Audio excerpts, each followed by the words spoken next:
Hello, in this video I'm going to be taking a look at what have quickly become my favourite compressors from UAD. It's the 175B and the 176, which come as a pair. In this project I'm mainly only using 176 and I'm using it as a bus compressor. So I've got it as a parallel compression on the drum bus.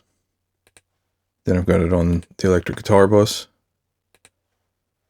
And then I have it on the vocals, low and high vocals, and the bass guitar. So what I'll do is I'll go through and I'll let you hear with and without. I had BX Townhouse on this project before, which I love. It's a really good compressor. It's one of the best compressors that Plug-in Alliance has as a bus compressor, I think. Really just adds a nice presence and warmth to whatever I put it on. But the 175B and the 176, they just have that sort of tube type character to them, and they can go quite subtle or overdriven. So yeah, I'll let you hear what they sound like on the different instruments here. This is a track off my second album that I released last year, and I'm just going back and tweaking it a little bit and doing a bit of a remix with the Slate VSX headphones. At the minute I'm listening to them with the HD Linear 2 and then a little bit of crosstalk with Can Opener 3.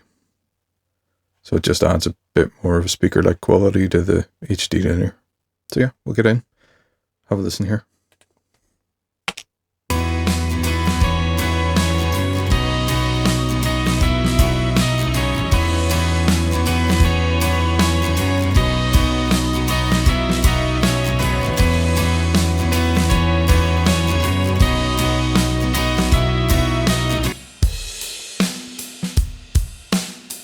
So first we'll take a listen to what's happening on the drum bus. So I have the U176.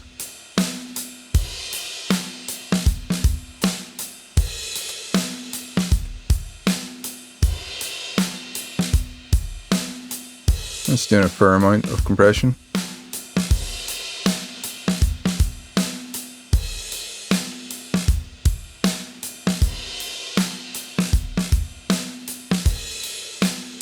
So that's without.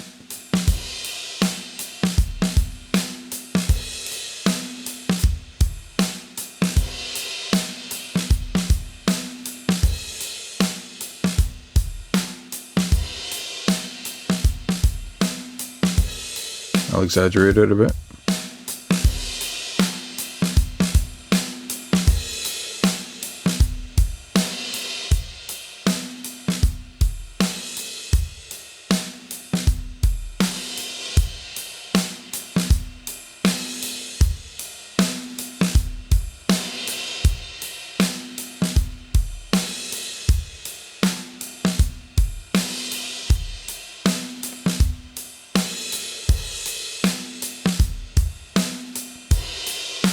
The reason I chose this one over the 175B is that it's a bit more upfront sounding.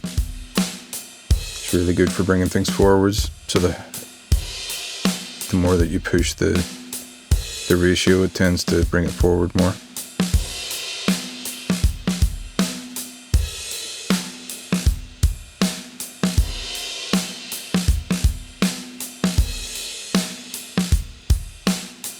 So that's on the drum bus. People stand and stare. What do they expect to find there? And that's all of a separate life. So this is the low vocal. Empty people stand and stare. What do they expect to find there? Yeah, empty people stand and stare. What do they expect to find there? And that's all.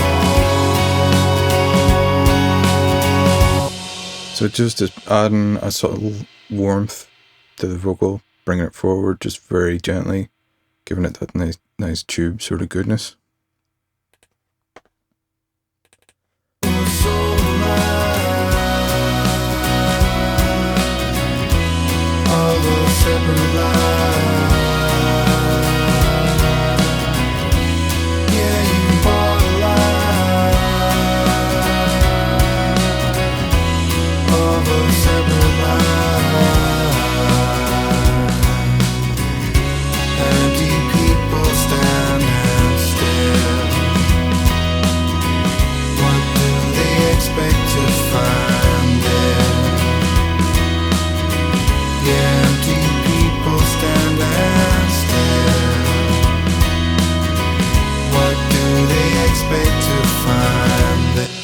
So again, on the high vocal, you should be able to hear that it was just really bringing it forward in the mix, but in a really gentle way, not overpowering or anything, just gently bringing it forward, a bit more up front. Next, we'll take a look at the guitar bus. So there's a nice little bit in the middle.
Again, subtle enough, but just brings like a real nice tube kind of sound. Those guitars were both recorded with STL tones on a Kemper. So it was a tube amp anyway, but adding the tube compression, you can hear that it's actually like enhancing the tube character of the Kemper emulation. So really, really nice. Then I have it on the bass guitar as well, so I'll let you hear what it sounds like on the bass. I'll just solo the drums so that it's not just the bass on its own.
So you can hear there when I switch from 4 to 8 for the ratio. Got a bit more aggressive, I actually quite like that. It's just grabbing the louder notes.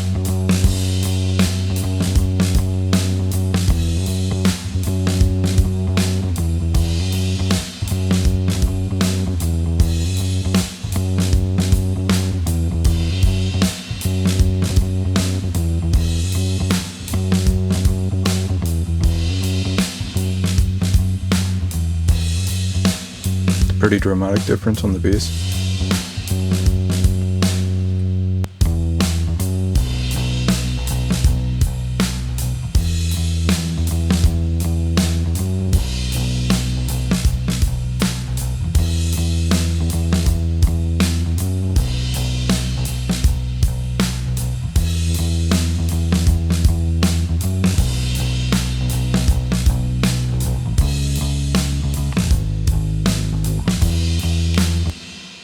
So there are a couple of features on both of the plugins. On the 175B, they only have a high and a low for the ratio, basically.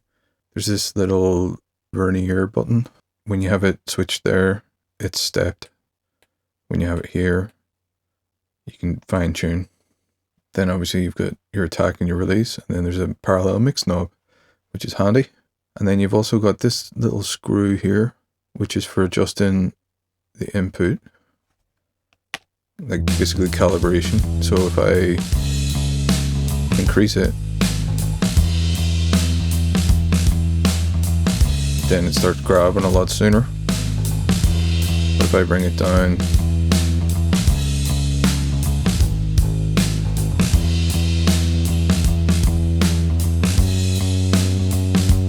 it seems to be, you get more of the drive the lower this is. So if I bring this right down and then start cranking this up, you're getting the drive of the tube sort of gain without the gain reduction.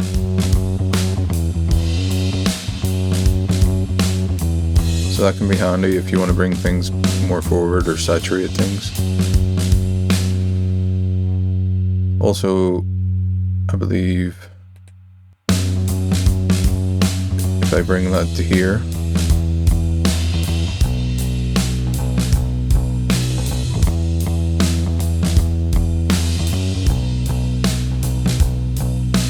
then it's just adding the saturation.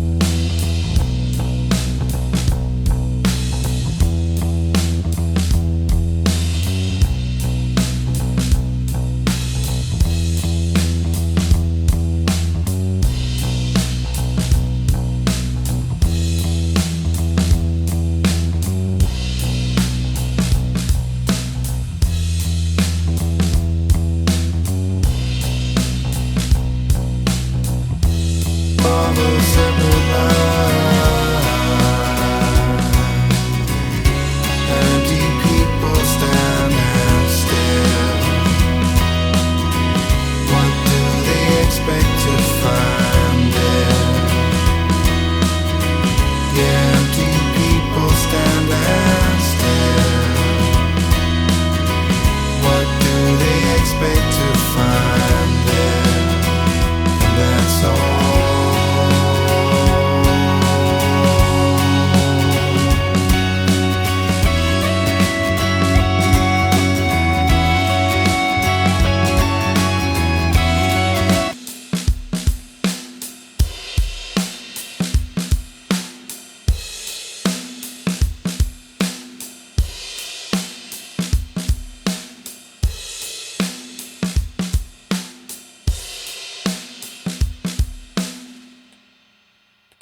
So yeah, definitely my favorite UAD compressors at the minute. They do use up a fair amount of DSP though, so that's something to bear in mind.